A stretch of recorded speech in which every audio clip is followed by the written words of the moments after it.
নবজাগরণ সংঘের সম্মানিত সভাপতি, সেক্রেটারি থেকে শুরু করে সদস্যবৃন্দ, এই এলাকার বিভিন্ন মসজিদের ইমাম সাহেবান, ওলামাই কেরাম, মুরব্বিয়ানে আজাম, কলিজার টুকরা যুবকেরা, পর্দার আড়ালের মা ও বোনেরা, সবার প্রতি আমার আবারও আন্তরিক সশ্রদ্ধ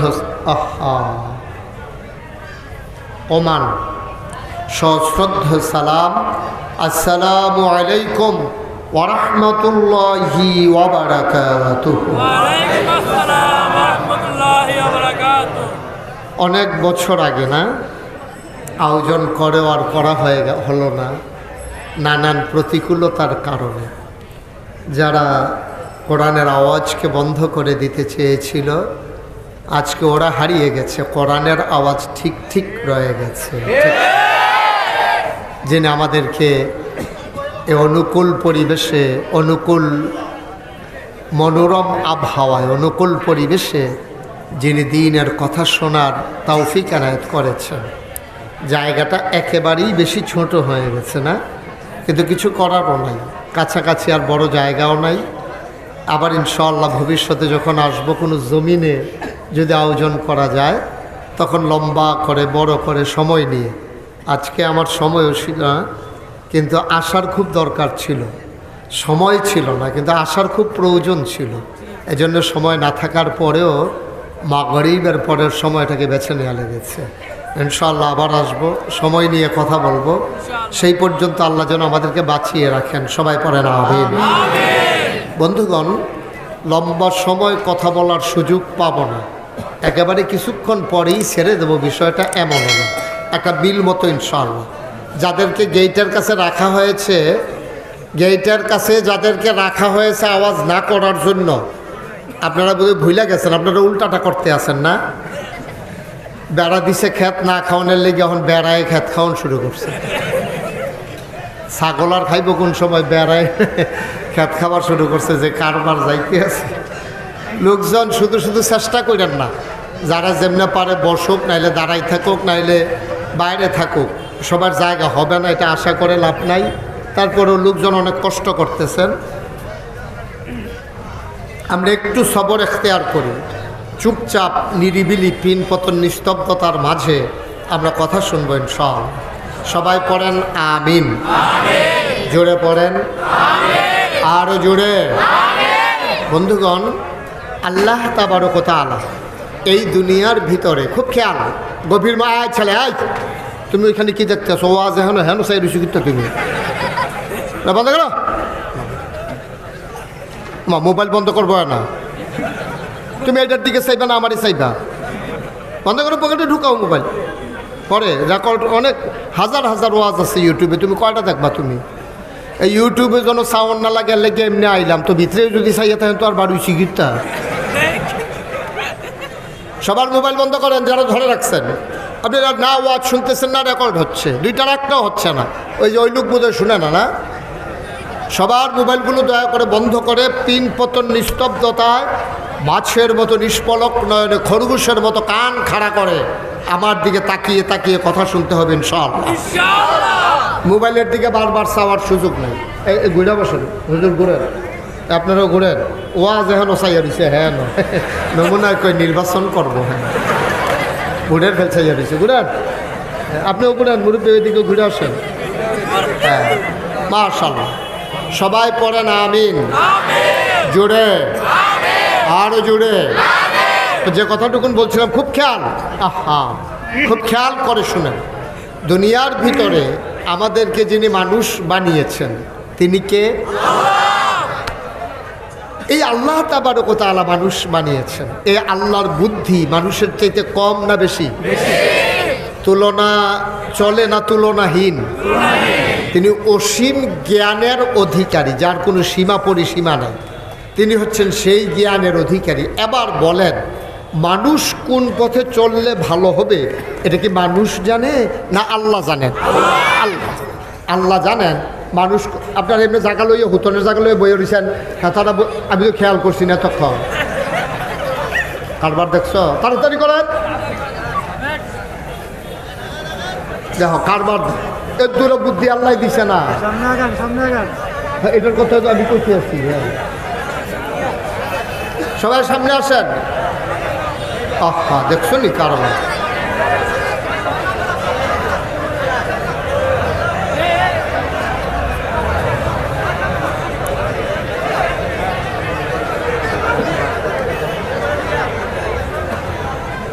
আপনি একটু বসতে হবে, আপনি বসতে হবে। এভাবে দাঁড়াই থাকলে আমি ডিস্টার্ব ফিল করছি। যে আপনি একটু বসেন একজন, যে সবাই পড়েন আমিন। তো যেই কথাটুকুন বলছিলাম, তা আল্লাহ তাবারক ওয়া তাআলা মানুষ বানিয়েছেন, এটাকে আমরা সবাই একমত। তাইলে মানুষ কোন পথে গেলে চললে ভালো হবে, এটা কি মানুষ জানে না আল্লাহ জানে?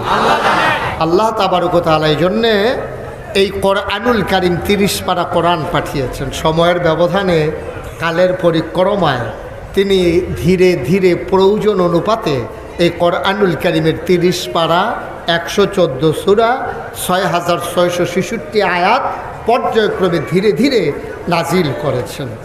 যেহেতু নবী আর আসবেন না, নবী নিজেই বলেছেন আনা খাতামুন নবিয়্যিন লা নবিয়্যা বা'দ, আমি হলাম সর্বশেষ নবী, আমার পরে আর নবী নাই। নবী যে আসবেন না তার সুস্পষ্ট প্রমাণ হচ্ছে কোরআনের সেই আয়াত। কোরআনে ঢোকার আগে মারদুদ শয়তান থেকে ফেনা হয়েছে, যিনি রহমান যিনি রাহিম, তার নামে চলেন শুরু করি, সবাই পড়ি। আউযু বিল্লাহি মিনাশ শাইতানির রাজিম। বিসমিল্লাহির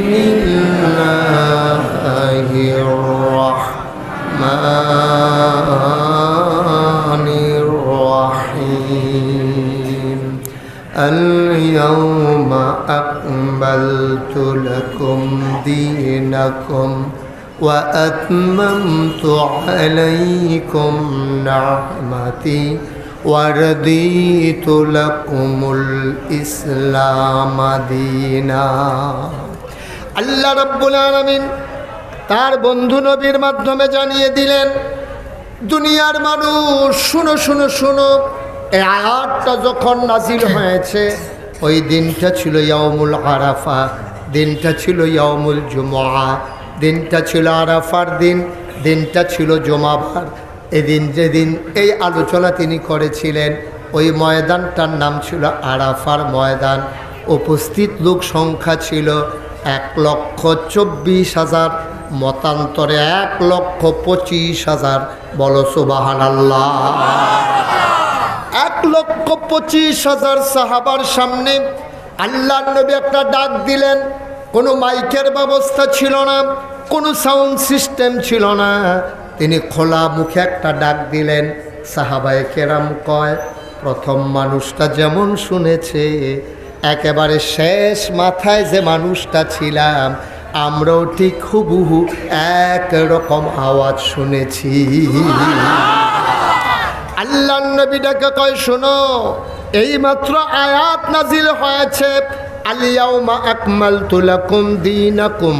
আজকের এই দিনে আরাফার ময়দানে, ইয়াউমুল জুমআতে, আরাফার দিনে 1,25,000 মানুষের সামনে আকমালতু লাকুম, আমি তোমাদের জন্য পরিপূর্ণ করে দিলাম দীনাকুম, তোমাদের ধর্ম।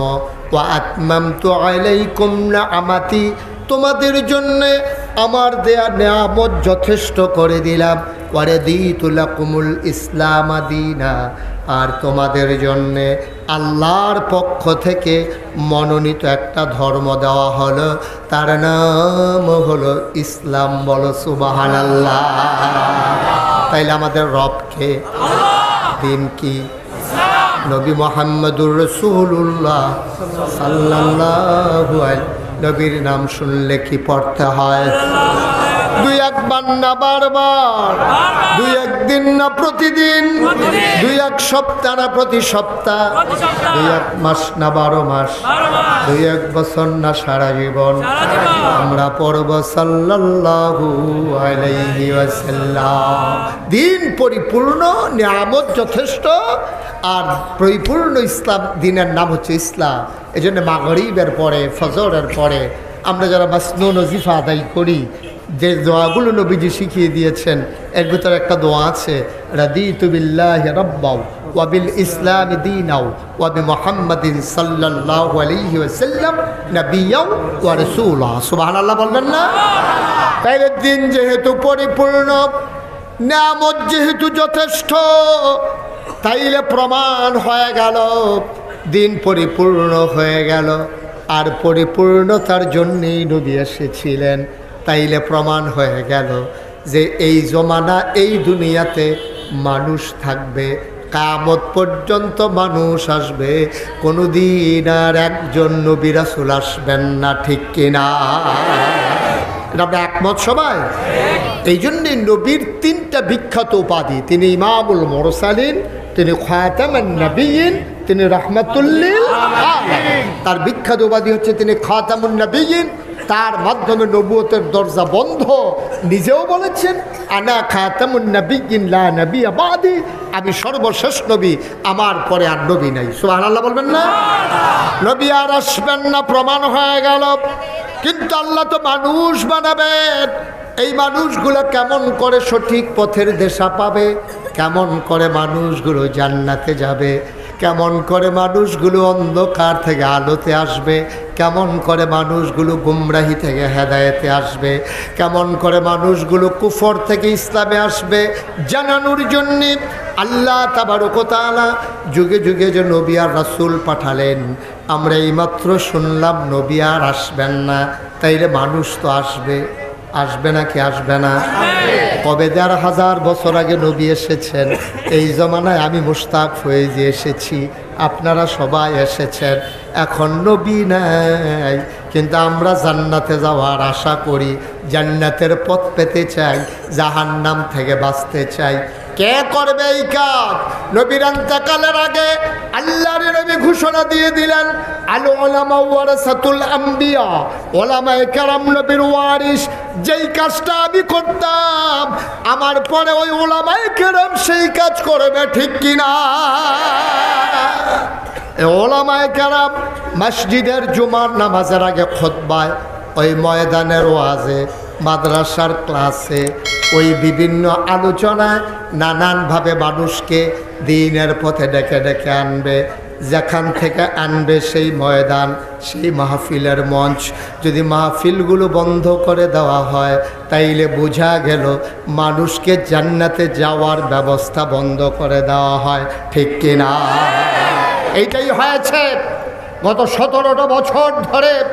আমরা খেয়াল করে দেখেছি, কোরআনের আলোচনাগুলো হতে দেয় নাই। মসজিদের মিম্বারগুলো থেকে যখন কোরআনের আলোচনা হচ্ছিল, ইমাম বদল করা হয়েছে। তাদের দলীয় নেতাকর্মীর মনোমত না হওয়ার কারণে মাইকগুলো কেড়ে নেওয়া হয়েছে মঞ্চ থেকে। যখন তাদের বিরুদ্ধে কথা চলে গেছে, সেই দিন একেবারেই গেছে। আমরাও জানি এই কোরআনের পথ, এই ইসলামের পথ কখনো ফুল বিছানো নয়, এ পথ কণ্টকাকীর্ণ। এই পথে চলতে গেলে পা রক্তাক্ত হবে, জমিন হবে রক্তের সাগর। আমরা এটা বিশ্বাস করি, এই দিনের পথে অবিচল আস্থা নিয়ে চলা শুরু করেছি। সুতরাং আজকে খাতাসানের মাহফিল থেকে সবাইকে সিদ্ধান্ত নিতে হবে, এই রকমই বাধা আসবে, এই রকম মামলা হবে, হামলা হবে, লড়াই হবে, প্রয়োজনে জেল হবে, জরিমানা হবে, ফাঁসি কাস্টে ঝুলা লাগবে, জীবন দেওয়া যাবে, ঈমান দেওয়া যাবে না। রাজি হচ্ছে কিনা? হাত তুলে দেখা।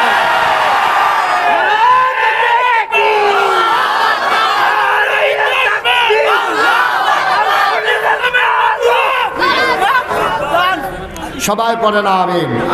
জোরে পড়ে না আমিন? সুতরাং এই পথে চলতে গেলে একটু রক্ত ঝরবে, বাধা আসবে, লড়াই হবে, মাহফিল থেমে যাবে। এটা বুঝা শুনেই আমরা ইসলাম মানা শুরু করছি। ঠিক কিনা বলেন?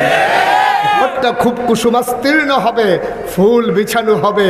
এ পথে শুধু স্লোগান পাবেন, প্রশংসা পাবেন, টিটকারি মস্কারা পাবেন না, এ আশা করারও সুযোগ নাই। কারণ নবীজিকে কাফেররা ছাড়েন না, আপনি কোন ছাই? আপনি কোন ছাই? আপনাকে ছেড়ে দেবে আশা করেন কেমনে?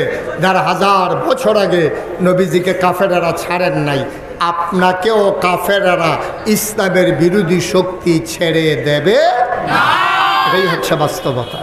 বন্ধুরা আমার, ভাইরা আমার, নবী আর আসবেন না সিদ্ধান্ত হয়ে গেল। তাইলে ওলামায়ে কেরাম, মসজিদের ইমাম, হাক্কানি পীর, মাশায়েখ, বুজুর্গ, মাদ্রাসার মুহতামিম, প্রিন্সিপাল সবাই মিলে মানুষকে বুঝিয়ে বুঝিয়ে দ্বীনের পথে নিয়ে আসবে। কিন্তু সেই ১,৫০০ বছর আগের ইসলাম চুল পরিমাণ এদিক সেদিক করার কোনো ক্ষমতা নাই, ঠিক কিনা? ১,৫০০ বছর আগে যে কোরআন এসেছে, এই যে গোলাপি রঙের শার্ট, এই ভাই আপনি কি শুরু করছেন? উনি দায়িত্ব পালন করতেছে, পুরোটা মাহফিল একটা লাড়া পড়াই দিছে। আস্তে আস্তে ইশারা ইঙ্গিতে আমিন কর, জোরে কোন আমিন। খুব সাবধান, সময় খুবই কম, কথা হারাই যেতে দেওয়া হবে না ইনশাআল্লাহ। আল্লাহ যেন কবুল করে, সবাই পড়ে না আমিন। রেজাল্ট কি দাঁড়ালো? আমরা কি জানলাম? দুনিয়াতে নবী আসবেন না, মানুষ আসবে, আর ওলামায়ে কেরাম সেই নবীর দায়িত্বটা পালন করবে, হাক্কানি পীর মাশায়েখরা। কিন্তু তারা পথ দেখাবে নিজের মন মতো না, নিজের বাপ দাদার কেতাব দিয়া না, নিজের মন মতো কথা দিয়া না। তারা মানুষকে দ্বীনের পথে নিয়ে আসবে কোরআন দিয়া, নবীর সুন্নাহ দিয়া, ঠিক কিনা বলেন? কথা কয় না, ঠিক কিনা? এই জন্য এই ১,৫০০ বছর পরেও কোরআনের একটা নক্তার পরিবর্তন হয় নাই, কোরআনের একটা জের জবরের পরিবর্তন হয় নাই, কোরআনের একটা অক্ষর, একটা শব্দের পরিবর্তন হয় নাই, কোরআনের একটা অর্থ পরিবর্তন হয় নাই। কারণ কিয়ামত পর্যন্ত এই কোরআনকে অবিচল রেখে এবং অবিকল রেখে এই কোরআন দিয়ে মানুষকে ডাকতে হবে। আর নবীর জীবনের যা কিছু কথা, যা কিছু চলা, যা কিছু সমর্থন, সবগুলোকে ওই ওলামায়ে কেরাম সংরক্ষণ করে রেখে দিয়েছেন। এইগুলো আমাদের পথ চলার পাথেও। আমিন বলবেন না? জোরে বলবেন না আমিন? এই প্যান্ডেলে এখন যারা আমরা আছি, দাঁড়ানো বসা, আশেপাশে বাড়ি ঘরে যারা এখানে আছি, আমরা দোকানপাটে, আমরা সবাই কি জান্নাতে যেতে চাই? কথা কন, জান্নাতে যেতে চাই? সবাই মিলে যদি জান্নাতে যেতে চান, তাইলে এই জান্নাতে যাওয়ার জন্য নবীজি সুন্দর একটা প্রেসক্রিপশন দিয়েছেন, সুন্দর একটা কথা বলেছেন যে ৬টি কাজ জান্নাতের আমানত স্বরূপ। যদি ৬টা কাজ, এটা জামানত। তুমি যেমন ব্যাংক থেকে লোন উঠাইতে গেলে তোমার এই জমিনটাকে জামানত হিসাবে রাখা লাগে, তোমার দলিলটাকে জামানত হিসাবে, বাড়িটাকে বন্ধক দিয়া তুমি ব্যাংক থেকে লোন উঠানো লাগে। তুমি যদি ৬টা জিনিস আমি নবীর কাছে জামানত হিসাবে দিতে পারো, আমি নবীজি তোমার জন্য জান্নাতটাকে আমানত হিসাবে রেখে দেবো। সুবহানাল্লাহ। কয়টা জিনিস? ৬টা জিনিস। জোরে বলেন একটু, কয়টা? ৬টা। নবী বলছেন ৬টা জিনিস যদি তুমি জামানত দিতে পারো, অর্থাৎ তোমার বাড়িটা যদি ব্যাংকে দিতে পারো, তাইলে তোমার আমি ৫ লক্ষ টাকা দেব। তো নবী বলছেন তোমার ৬টা জিনিস তুমি জামানত রাখবা, আর আমি তোমার জন্য আমানত রাখবো আল্লাহর জান্নাত। সুবহানাল্লাহ বলবেন না? তাহলে ৬টা জিনিস দ্রুত জানা ফেলে অসুবিধা না সুবিধা? ৬টা জিনিস আমরা খুব দ্রুত জেনে ফেলবো। আবু হুরায়রা রাদিয়াল্লাহু তাআলা আনহু থেকে বর্ণিত, তিনি বলেন নবী করিম সাল্লাল্লাহু আলাইহি ওয়াসাল্লাম, তার সামনে এরকম লোক বসে আছেন, অনেক লোকজন সামনে বসে আছেন, সবাইকে তিনি ডেকে বললেন, শুনো, ৬টা জিনিস তোমরা জামানত দাও, আমি তোমাদের জান্নাতের জিম্মাদার হব।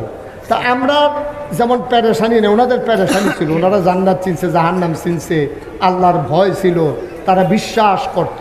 আমাদের মানুষগুলো বিশ্বাস কতটুকুন করে আল্লাহই ভালো জানে। তো নবীজি বললেন, কয়টা জিনিস না? ৬টা জিনিস দাও, আমি তোমাদেরকে জান্নাতের আমানত হিসেবে আমি রেখে দেব। ১ নম্বরে ৬টা জিনিসের ভিতরে ১ নম্বর হলো নামাজ আদায় করা। নামাজ, কথা খারাপ, নামাজ।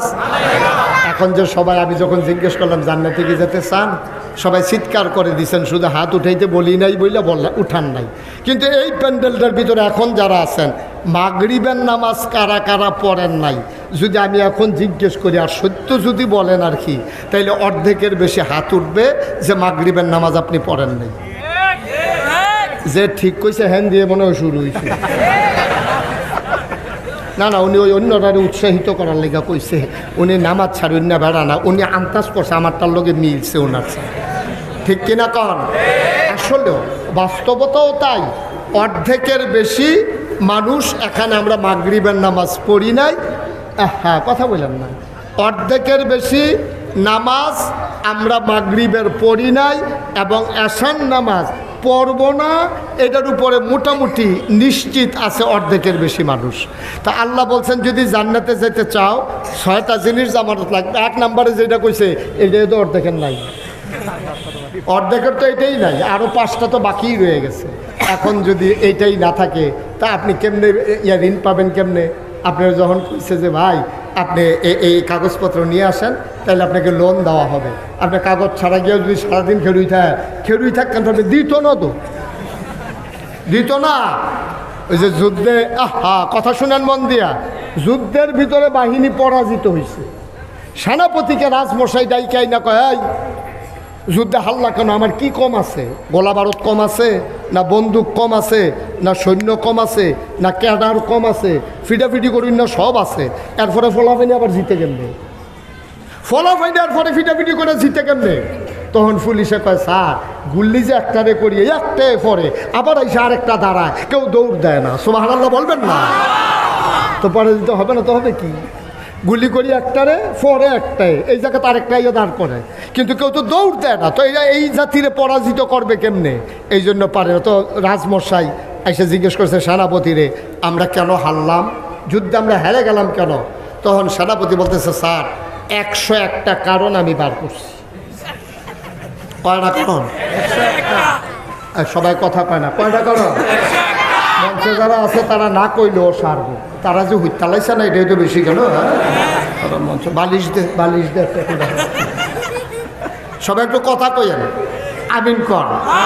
আমি তো খেয়াল করি নাই আমার আদরের, আমার হৃদয়ের গভীরতম প্রদেশে জায়গা, আমার দরবারের বিশিষ্ট মাজলিসের সুর আর সদস্য, আপনাদের প্রিয় মানুষ হাজি মঞ্জু আপনাদের মাঝে এসে হাজির। আলহামদুলিল্লাহ বলবেন না? ঘরোয়া হোটেলের মালিক এই মনির সাহেব আছে, অনেক লোকজন আছে, ইমাম সাহেব তো আছি, তাদের কথা বলছি। আমিন কর। যেই কথাটা বলতেছিলাম, যুদ্ধে হারার কয়টা কারণ?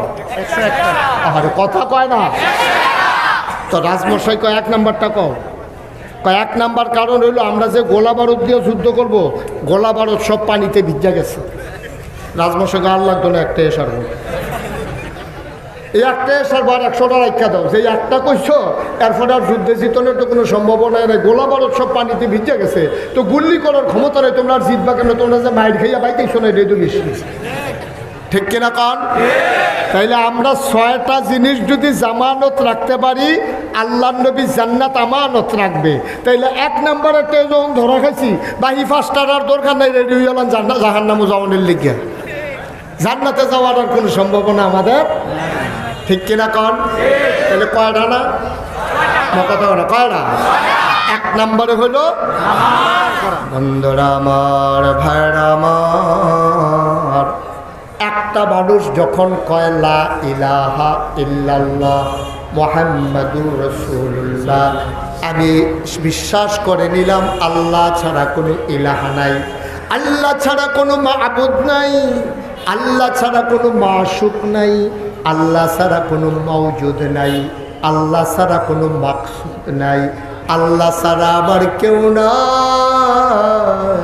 এটা যখন আপনি বিশ্বাস করলেন মুহাম্মাদুর রাসূলুল্লাহ, মুহাম্মদ হচ্ছে আল্লাহর রাসূল, এই কথা বিশ্বাস যখন মানুষটা করলো, জুমার আগে দিয়া জোহরের আগে একজন হিন্দু দিনের 12টায় ইসলাম গ্রহণ করলো, 12:15 জোহরের আজান পড়ে গেল। এখন যেই মানুষটা 12টায় ইসলাম গ্রহণ করলো, 12:15 আজান পড়ে গেল, যেই মানুষটা কাফের থেকে মুসলমান হলো, তার 1 নাম্বার দায়িত্ব হলো নামাজ। আপনি যে মুসলমান, এটা তো গায়ে লেখা থাকে না, এটা তো গায়ে লেখা থাকে না। কয় হুজুর গায়ে লেখা না থাকলেও থোতার দাড়ি থাকে, মাথার টুপি থাকে, গায়ে পাঞ্জাবি থাকে না। এই থোতার দাড়ি আর মাথার টুপি আর গায়ের পাঞ্জাবি মুসলমানের লক্ষণ না। মুসলমানের লক্ষণ হচ্ছে ঈমান আনার পরে 1 নম্বরে নামাজ। সুবহানাল্লাহ বলবেন না? দাড়ি তো রবীন্দ্রনাথ ঠাকুরের আছে, আপনি টিকি দাড়ি হেবার আর দাড়ি কাটলে 15-20 জনে হাওলাত দেওয়া যাব, হেই বেড়ায় দাড়ি লইয়া ইমানদার হইতে পারে নাই। এইরকম টুফিওয়ালা দেখবেন, এমন টুফি 2.5 হাতের মতো উফরি দিয়া লম্বা, এই টুপি কাটলে আরো 15-20টা টুপি বানান যাইব। পাঞ্জাবি এরকম অনেক আছে লম্বা। আমি বলি লম্বা পাঞ্জাবি বানানোর জন্য ইমান লাগে না, 1.5 গজ কাপড় বেশি লাগে। ঠিক কিনা কম? আপনি বাচ্চা পাঞ্জাবি কিনে আনছেন দোয়াতে রেডিমেড, আপনি এটা লম্বা বানাইতেন স্যার, তো এটা রেডিমেড কিনা নাই না দর্জির দোকান কইবেন যে একেবারে এই টাকলু পর্যন্ত তুই আমার পাঞ্জাবি কয় গজ লাগবো, তো হাতে যেই যত গজ কাপড় করবে অত গজ দিবেন, তো এত লম্বা পাঞ্জাবি। লম্বা পাঞ্জাবির লেগে বড় হুজুর লাগে না, দাড়ি রাখার জন্য ইমান লাগে না। কোনো বেঈমান কাফের যদি মনে করে আমি আর দাড়ি কামাবো না, তো হয়তো কয়দিন পরে তার দাড়ি হয়ে যাবে। টুপি মাথার দেওয়ার জন্য 10 টাকা দিয়ে টুপি পাওয়া যায়। আর আপনি যদি মনে করেন টেহাও লাগতো না, অনেক মসজিদও দেখবেন টুপি টাঙ্গাই রেহে মাথার দিয়া মনও নাই কই হাঁটতে হাঁটতে বাজ যাইবেন গা, খুলতেন মনও নাই, তো এটা দিকে আপনার কি ভাস হইব নাকি টুপির লিগে? টুপির জন্য ইমান দরকার নাই, দাড়ির জন্য ইমান দরকার নাই, পাঞ্জাবি গায়ে দেওয়ার জন্য মুসলমান হওয়া দরকার নাই। অনেক কাফের বেদিন পাঞ্জাবি গায়ে দেয়, অনেক কাফির বেদিন টুপি মাথায় দেয়, অনেক কাফের বেদিন টুপি রাখে কিন্তু না দাড়ি রাখে। এখন যদি বলেন মুসলমান হতে হলে কি হওয়া লাগবে, ওই যে বললাম 12টা ইমান এনেছো, 12:15 আজান পড়েছে, 1 নম্বরে তোমার নামাজ লাগবে। ঠিক কিনা? আচ্ছা, আপনি যদি বলেন যে হুজুর আমি ইমানদার, নামাজ পড়ছি না, নামাজ পড়লাম না, আমি ইমানদার, সমস্যা আছে? হ্যাঁ সমস্যা তো আছে। এটা আমার কথা না, তো আল্লাহ নবী বলেছেন 1500 বছর আগে, মান তারাকা সালাতা মুতাআম্মাদান ফাকাদ কাফারা।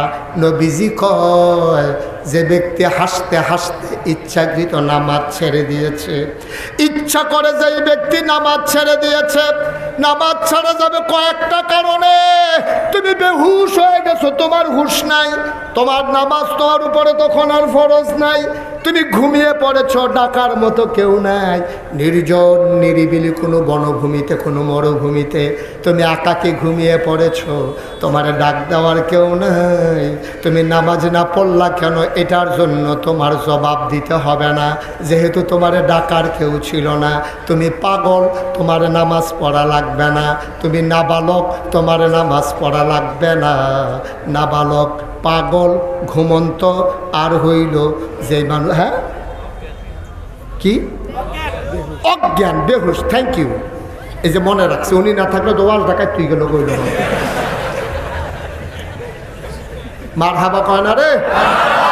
4জন ব্যক্তি ছাড়া কেউ যদি ইচ্ছাকৃত নামাজ ছেড়ে দেয়, মান তারাকা সালাতা মুতাআম্মিদান ফাকাদ কাফারা, যে নামাজ ছেড়ে দিল সে সাথে সাথে কাফের হয়ে গেল। মুশতাক ফয়জির কথা না, আমার নবীজির কথা। ঠিক কিনা বলো?